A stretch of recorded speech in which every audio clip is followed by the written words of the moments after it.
The Warsaw Conference, if you want to call it that, has drawn to a close.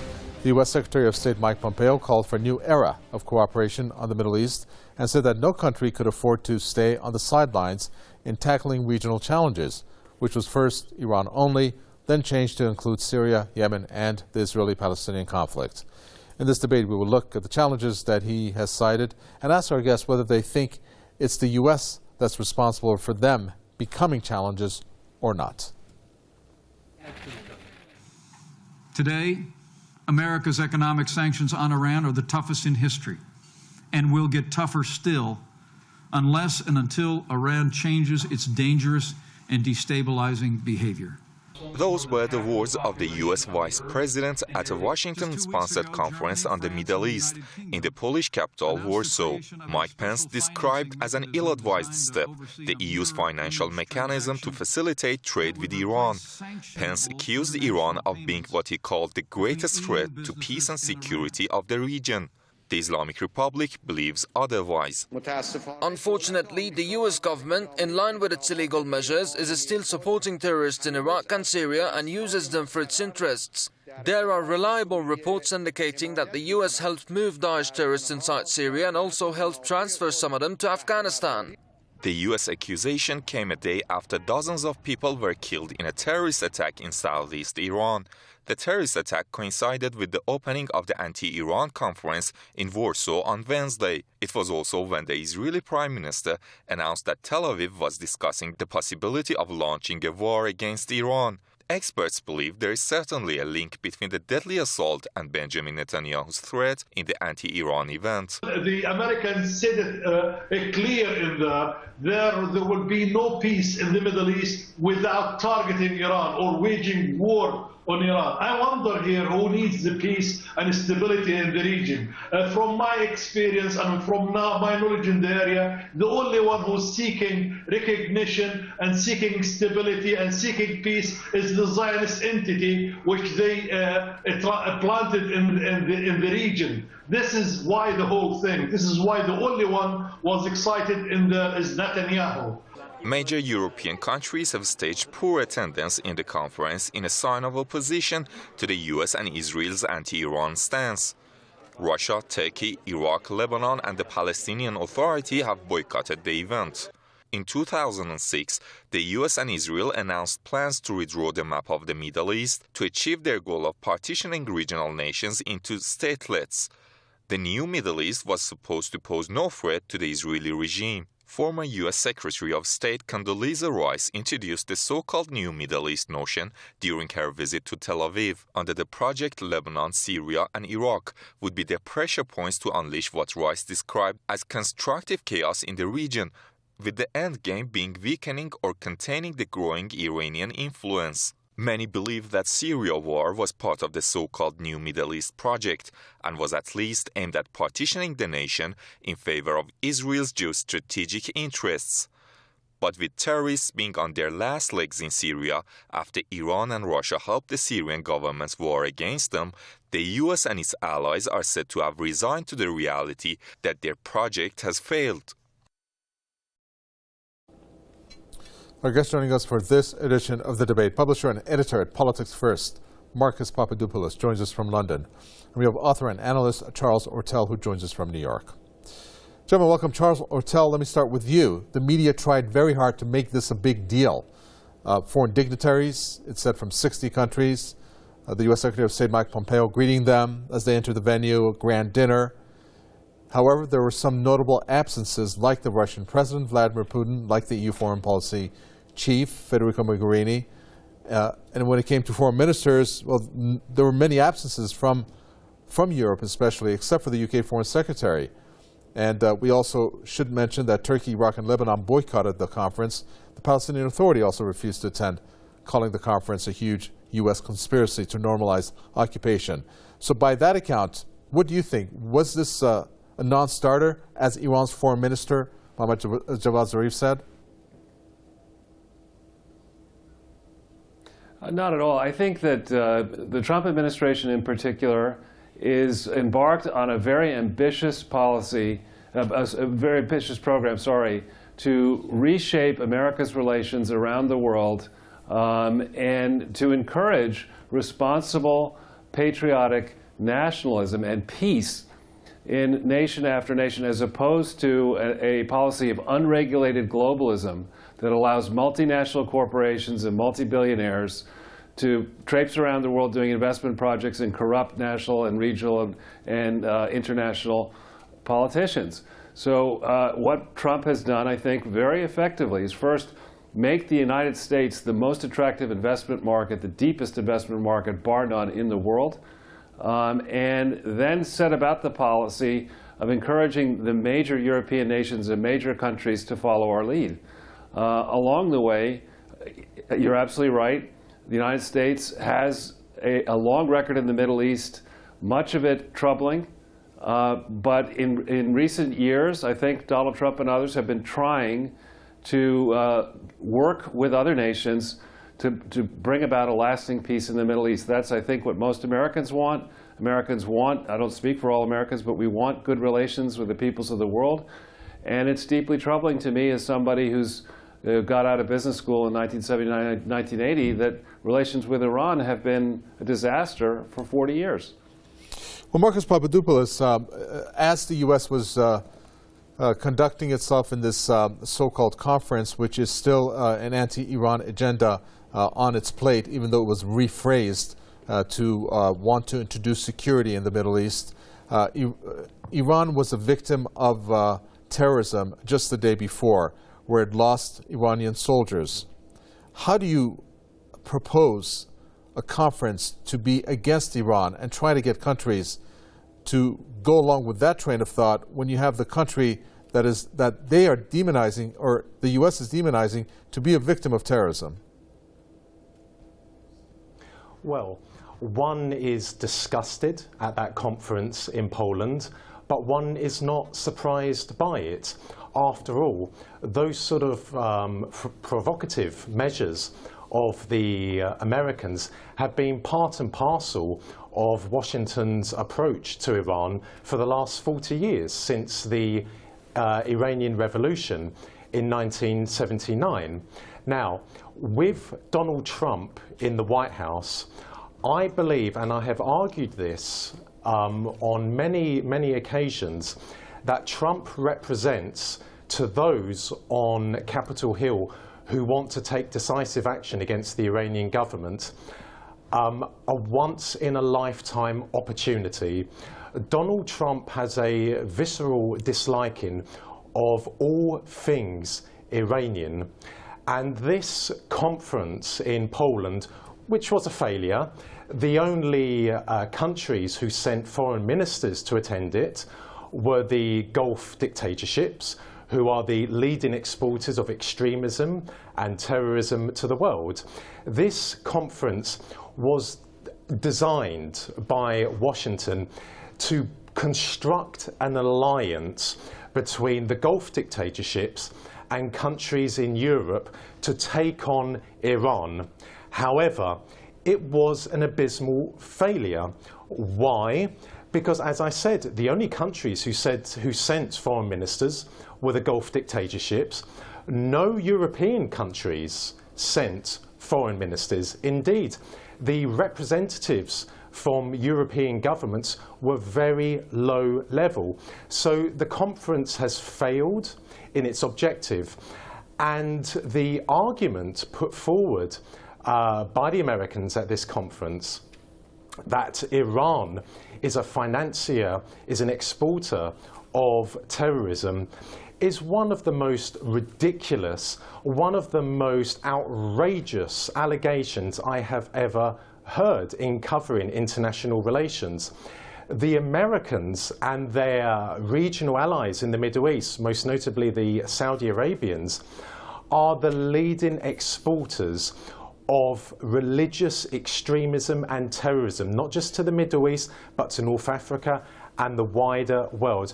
Wherever there has been a terrorist attack in the last 20 years, be it in North America, be it in Europe, be it in Indonesia, there is a signpost pointing to Saudi Arabia, and therefore that implicates the Americans. And let me add this as well. Okay. The Americans are training terrorists in one of their client states, Albania, which alongside being a client state is also just a organised crime state. The Americans in Albania are training terrorists to then deploy them in Iran. America is the most criminal player on the international stage, and this conference, as I said, has failed in its objective because there are many European countries, including the host country, Poland, who supports the nuclear deal with Iran and does not wish to be a part of this antagonistic approach to Iran. Okay, I'm going to pick out two things here that I'm going to throw at you, Charles Ortel. First of all, aside from the things that Marcus Papadopoulos said about the U.S., why isn't Saudi Arabia being a focus at this conference if Iran is, for whatever reasons that they think Iran should be? I mean, Saudi Arabia, I'm sure you'll agree, it has been noted, there's plenty of evidence out there it supports terrorism. And of course, we know how Saudi Arabia has been accused of butchering up the Saudi dissident journalist Jamal Khashoggi, although the U.S. is, well, the U.S. president now is delaying coming out and doing anything about it. All right, let me try to unpack that question with several answers. First of all, one of the problems I think that persists and indeed is aggravated in the modern world is that sovereign governments can hide behind the fact that they, as a national policy, are not in favor of terrorism, but shadowy organizations, shadowy allies, either inside or even outside the country, can then do their bidding in a back channel. And that's a common practice through history. It goes way, way back. In theory, it was supposed to be regularized in Europe with the Treaty of Westphalia in 1638. But certainly, this is a problem in Saudi Arabia. I would argue it's a problem in Iran. It's a problem possibly in the United States and in many other places. It's a diabolical problem. So to debate, who is the bigger sponsor of terrorism around the world, all countries have been, most countries sadly have been victims of terrorism. We in the United States have been victims here at the hands, it would seem, of Saudi-allied terrorists in 9/11, 2001. So, nobody's in favor of terrorism. Everyone should deplore it.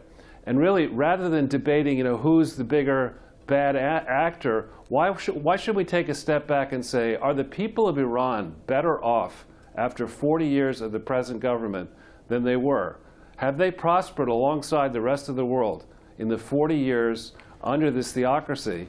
And if they haven't, are the investment opportunities that are available really being maximized in Iran? Are the people of Iran better off? And I submit humbly, they're not.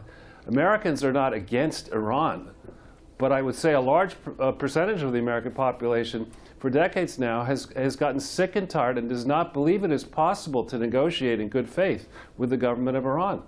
Well, that's, I think, one of the reasons for that conference. Since you bring in the welfare of Iranians, and I'm going to come to you, Marcus Papadopoulos, in a second, we could talk about how, 30 to 35 million Americans are on food stamps. Are they better off than they were before? Or we could talk about the income inequality that exists in the U.S., which even under Trump, I'll come to your reaction on that.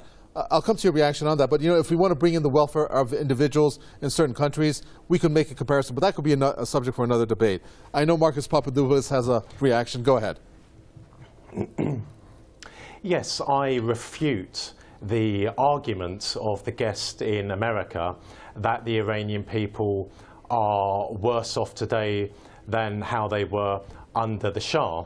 The Iranian Revolution gave Iran back to the Iranian people because prior to the Iranian Revolution, Iran was a client state, a vassal state of America. Iran lost its self-respect, it lost its dignity during those times. I believe it's a gut-wrenching feeling to know that once, prior to 1979, the Iranian people, who are the heirs to the Persian Empire, the heirs to Cyrus the Great, Xerxes the Great, Darius the Great, were merely pawns to one of the most violent, one of the most decadent countries in the world.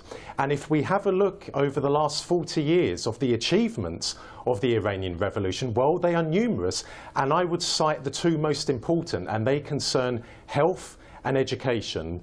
Because in terms of education, Iran's literacy levels is now one of the highest in the world. In terms of health, the health sector in Iran actually outdoes many elements in regard to America's health system. Suicide rates in Iran are one of the lowest in the world, which demonstrates that the mental health of the ordinary Iranian is good. Now, compare and contrast that to America. In America, if we talk about the health sector, well, doctors there are more concerned about a patient's credit card as opposed to saving that patient's life. Okay. That would never happen in Iran. Are there problems in Iran? Well, of course there are. There are problems in every country in the world. But let me tell you this, many of Iran's challenges, many of Iran's problems are a result of those spiteful, vicious sanctions that the Americans have had on Iran for nearly 40 years now. Okay. Okay, Charles Ortel, go ahead. I know you have a reaction. Sure. So if we want to talk about economic prosperity and look at facts, I humbly submit and urge the guest in London and the audience to take a look on the publicly available website UNCTAD at economic statistics for all the countries of the world that are prepared by that UN agency going back to 1970, year by year by year. You can select any country. You can look at data. They prepare it on the aggregate basis, but then you can look at population, and you can do it per capita. And yes, we have people on food stamps, but our people on food stamps are economically better off than the large swath of people in Iran today. And while you did mention 30 to 40 million people on food stamps, I don't know if that number is right. Our nation is very large. It's the largest economic consumption market in the world, the largest investment market in the world, the strongest infrastructure in the world, the strongest military in the world. And I'm not suggesting that I'm not beating my chest about America. You're absolutely right that the Iranian people are strong and great, and it's very talented. Okay. I like to see them live out their potential, and the UNCTAD resources don't show that that has happened yet. Again, it's great. We're going to definitely invite you. The American we're going to invite you for a topic for debate on the U.S. Have had a detrimental effect. Go ahead, Iran. Marcus Papadopoulos. The American sanctions have had a detrimental effect on the ordinary Iranian man and woman. Yet despite that, the Iranian economy is strong today. Like the Cuban economy has achieved nothing short of a miracle. But if it wasn't for the American sanctions on Cuba, the Cubans would have achieved even more. And there is no point in the guests in America saying that, all is not so bad. Well, let me tell you from now, I speak with many people all across America, and what they tell me about poverty levels there is absolutely shocking, and it refutes any argument that American politicians put forward that their country is the guardian of civilization in the world. It's preposterous nonsense. Let's move on. So let's go to this very famous tweet now. It's been actually trending that I'm sure you heard about, Charles Ortel, and that's by the Israeli Prime Minister Benjamin Netanyahu. I'm going to read it off. And what he said is, what is important about this meeting, and it is no secret because there are many of those, is that this is an open meeting with representatives of leading Arab countries that are sitting down with Israel in order to advance the common interests of war with Iran. And then he went and he corrected that, or maybe I'm not too sure, somebody from his office, in which it was then he deleted it. They deleted it? Okay. Well, they put combating Iran instead of, they used the verb combat instead of war. Well, it seems pretty obvious that that's what Netanyahu wants. Right. I would think. Do you think that's what he wants? And why would he think that, along with the U.S., that he can get Europe and European nations to come to go along with that train of thought? when it is the US president who wants the breakup of the European Union?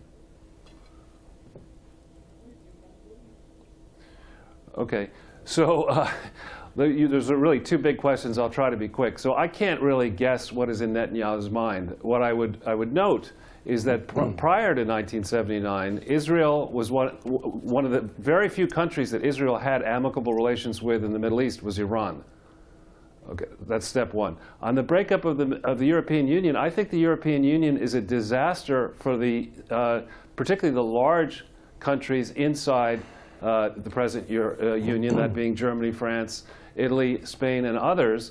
And of course, many people, many companies inside the European Union were quite interested in doing deals inside Iran. I believe representatives of the Iranian government threatened to expose those who had benefited from supporting the Iran deal.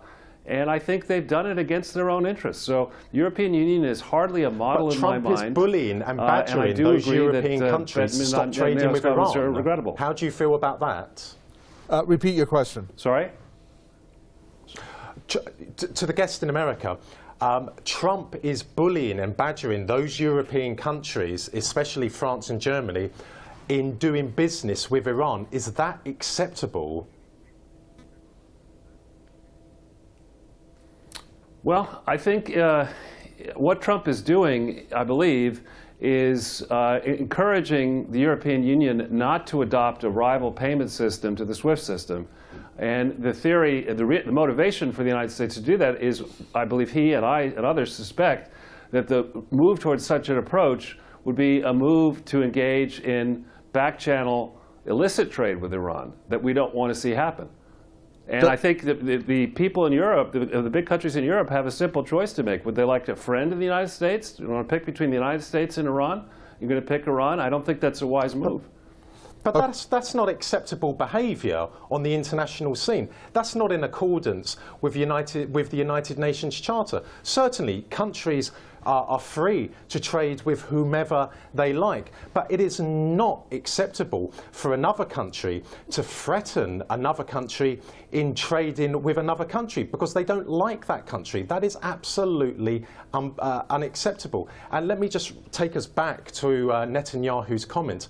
Well, I have this to say. Netanyahu's comment was an absolute affront to international law and specifically the United Nations Charter. That demonstrated how Israel under Netanyahu, and indeed whoever will succeed him, are intent on instigating a war against Iran. Now that is something which would turn the Middle East into a fireball. How many people would die because of Israel's wish to see a compliant pro-Western government in Tehran? When we hear the Americans saying that Syria and Venezuela and Iran are terrorist supporting countries, I really urge people to do some reading in history, observe international relations more intimately, and they will find who the countries really are in the world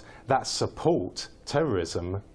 Thank you. We're going to unfortunately have to end it there. Let me thank our guest, publisher and editor at Politics First, Marcus Papadopoulos, and thank you, author and analyst Charles Ortel from New York. Thanks for tuning in to another edition of The Debate. From me, Kaveh and the entire team in the capital, Tehran. It's goodbye.